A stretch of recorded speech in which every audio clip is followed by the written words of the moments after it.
So hi, Assalamualaikum. My name is Fizana Binti Zakaria, and today I'll be talking about cultural challenges in international business and how Hofstede theories can help companies work better across borders. So when businesses expand to other countries, it's not just about opening new branch, but it's about understanding people. So every country has a different ways of working, communicating, and also doing business. So if a company doesn't understand these cultural differences, it can be really struggle. In today's global world, doing international business is common, but it also comes with the big challenges. Culture affects everything from how managers lead teams to how ads are designed or how employees are rewarded. So that's why understanding culture is very important. And one of the most helpful tools for this is Hofstede Cultural Dimensions theories. So these theories help companies see what kind of culture they are dealing with so they can adjust and avoid misunderstanding. So in this presentation, I will explain the theory, share examples like McDonald's, IKEA, and also Walmart, and also talk about how companies can overcome cultural challenges. Geir Hofstede studied how people from different countries work and think differently, so he came up with 6 dimensions to describe these differences. The first one is power distance. Do people accept hierarchy or prefer equality? In high power distance countries like Malaysia, people respect authority more. In low power distance countries like Sweden, people expect equal treatment. So, and then the next one is individualism versus collectivism. So in individualists, countries like US, people value independence. In collectivities, countries like China, people focus more on a group harmony. And then the next one is masculinity versus femininity. Masculine cultures like Japan focus on success and competition. Feminine cultures like Norway focus on well-being and cooperation. And then the next one, uncertainty avoidance. Some countries, like France, want clear rules and avoid surprise. Others, like Singapore, are okay with uncertainty and change. And the next one is long-term versus short-term orientation. Countries like Japan plan far ahead. Countries like USA prefer quick results. And the last one is indulge and also versus restrain. Indulge indulgent cultures like Mexico allow people to like enjoy life more, while restrained cultures like Pakistan control desire with strict rules. So these theories gives companies a clear picture of what kind of a culture they are dealing with. So now let's look at some real challenges business face. The first one is language and communication. Even when using the same language, business can be different. In some culture, people speak directly, like in Germany, but in others like Japan, people are more indirect and also polite. So if a companies are careful, this can lead to miscommunication or even offense. And the next one is leadership. In countries like high poverty standard like Malaysia, people expect leaders to be in charge and give a clear instruction. In countries with a low power distance like Denmark, people prefer teamwork and open discussion. And the next is marketing and branding. Some colors, words, or image may be fine in one culture but offensive in another. For example, white symbolize purify in the West but death in China. So one marketing message cannot be used everywhere.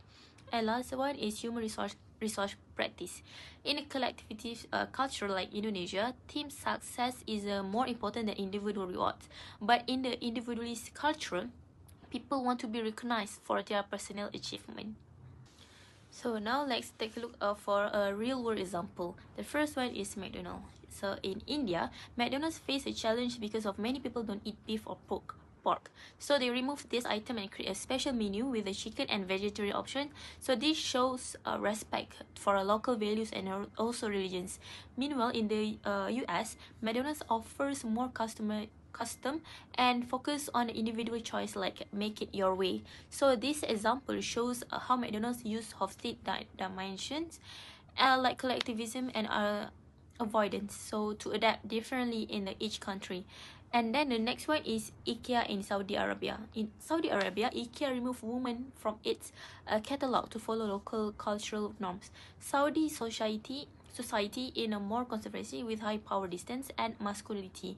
But this move made people angry in Sweden, where gender equality is very important for them. So IKEA was criticized for not standing by their values. So this shows the difficulty of balance local cultural respect with a global brand identity. And then the last one is Walmart in Germany. Walmart's experience in Germany is an example of cultural misunderstanding. Walmart asks employees to smile at customers and do morning chants, things that work well in the US, but German workers found it very strange and fake.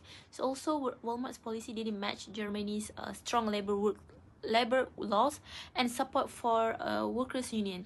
So because of all this, Walmart had to leave Germany. This example shows how ignoring culture can lead to a business failure. So how can companies do better? The first one is cultural training. Big companies like PwC offer training to help employees understand different cultures. So this training includes role play, real example, and communication tips. It helps avoid misunderstanding and build trust in a multicultural teams. And the second one is hiring local people and making partnership. Hiring local staff helps people they know the local habits, law, and customer behavior. Starbucks, for example, partner with the local companies in China and create drinks like green tea frappuccino to match local taste. And the last one is changing products and strategy. Companies change ads, menus, and even management style to fit the culture. For example, Coca-Cola use different advertisement during Ramadan in Muslim countries and focusing on a family and fasting. So in team-focused culture like South Korea, companies reward teams instead of individuals. So this strategy makes customers and employees feel more comfortable, and that builds loyalty. To end, culture plays a huge role in international business. If a companies don't understand local culture, they can face a big problem like failed products and or just like unhappy workers. But when they take time to learn and adjust, they can build a strong global brand. So Hofstede theories help businesses understand these cultural differences and avoid mistake. The success companies like McDonald's and Coke and the struggle of Walmart and IKEA all show how important it is to be culturally aware. So if a company wants to grow internationally, it needs to be open-minded, respectful, and also ready to adapt. So that's all from me. Thank you so much for listening.